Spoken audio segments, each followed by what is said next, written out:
the penitentiary that broke men's minds. There is a fortress in Philadelphia, Pennsylvania, that was built with the noblest of intentions and became something far darker. A place where silence was enforced as punishment, where isolation was believed to be redemption, where men were locked away from human contact and the sound of another person's voice. The building still stands today, its Gothic walls intact, its cell blocks empty but not silent. Even now, decades after the last prisoner walked free, something remains inside those corridors. This is Eastern State Penitentiary. The prison opened its doors on October 25, 1829, and immediately became the subject of international fascination. This was an architectural and philosophical revolution that would influence the design of more than 300 prisons worldwide. At the time of its completion, it was the largest and most expensive public structure ever erected in the United States, costing over $430,000. 7 cell blocks, later expanded to 15, radiated out from a central hub like spokes on a wheel. The prisoners were not meant to interact, to see each other, or to speak. They existed in total isolation. Each cell measured approximately 8 by 12 feet, with thick walls to prevent sound from traveling. There was a single skylight positioned high above, which the prison's Quaker designers called the Eye of God. The idea was that even in complete isolation from humanity, the prisoner would feel watched by divine judgment. When a new prisoner arrived, he was immediately hooded to prevent him from seeing the layout of the prison or other inmates. He was led blind to his cell, the door closed, and there he would stay, alone, for the duration of his sentence. Some men spent years this way, some spent decades. The philosophy behind this system was called the Pennsylvania system, and it was rooted in Quaker beliefs about human nature and redemption. The theory held that criminals were not inherently evil, but had been corrupted by the influences of society. Remove those influences, provide time for reflection and religious contemplation, and the criminal would achieve genuine penitence and transformation. The word penitentiary comes from this concept. It was supposed to be a place where men became penitent. But the human mind was not designed for this kind of existence. Charles Dickens visited Eastern State Penitentiary in 1842. What he witnessed disturbed him deeply. In his travel journal, American Notes for General Circulation, he described the system as rigid, strict, and hopeless solitary confinement. He wrote that the effect on prisoners was terrible, that men subjected to this isolation suffered psychological torment.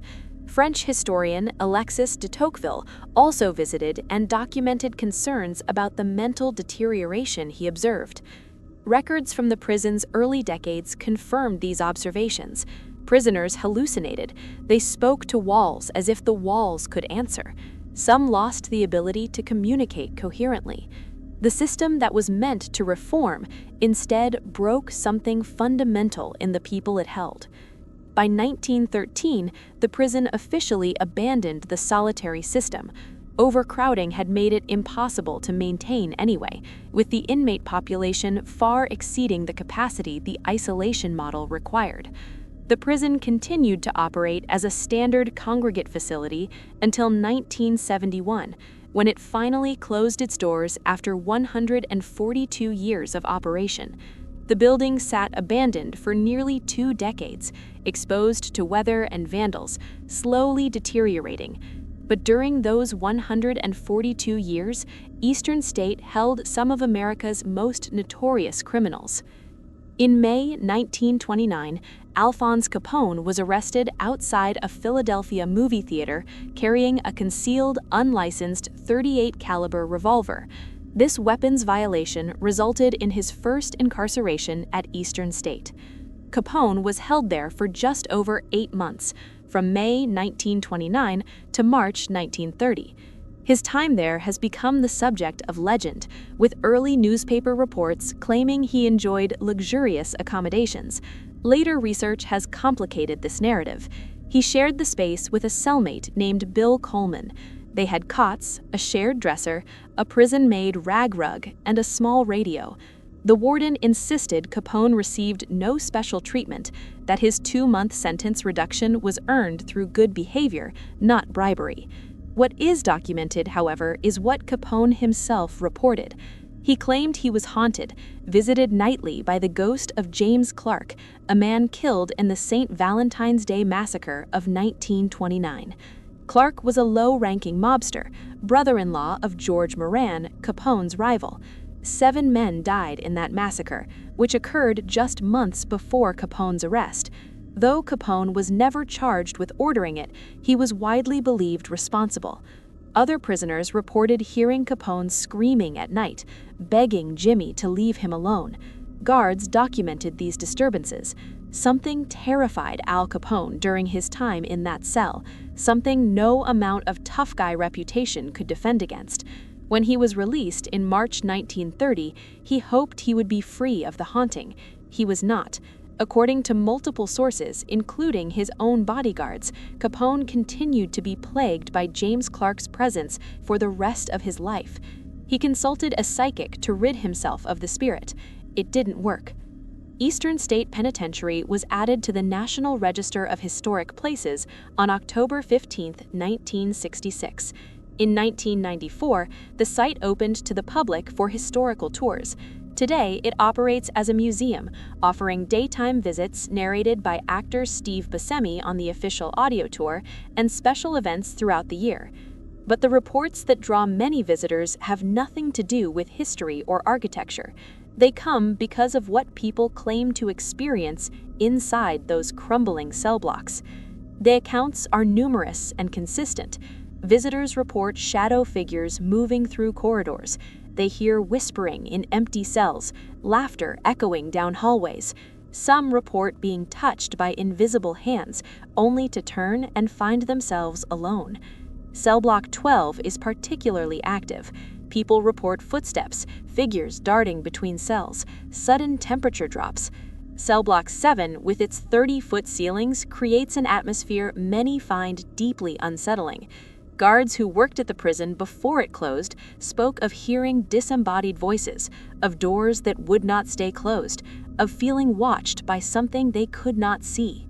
Professional paranormal investigation teams have conducted extensive research at Eastern State. The building has been featured on Ghost Adventures, Most Haunted Live, and Ghost Hunters. Investigators claim to have captured electronic voice phenomena and witnessed apparitions. Equipment malfunctions are reported frequently. Cameras stop working, audio recorders pick up voices that were not audible during recording, batteries drain instantly in certain locations. The phenomena are not limited to amateur ghost hunters or tourists primed to see something unusual. Museum staff, security guards, and maintenance workers, people who spend regular working hours in the building and have no particular interest in the paranormal, report experiences they struggle to explain. A tour guide feels someone grab her messenger bag and yank it hard, twice, while standing in an empty corridor.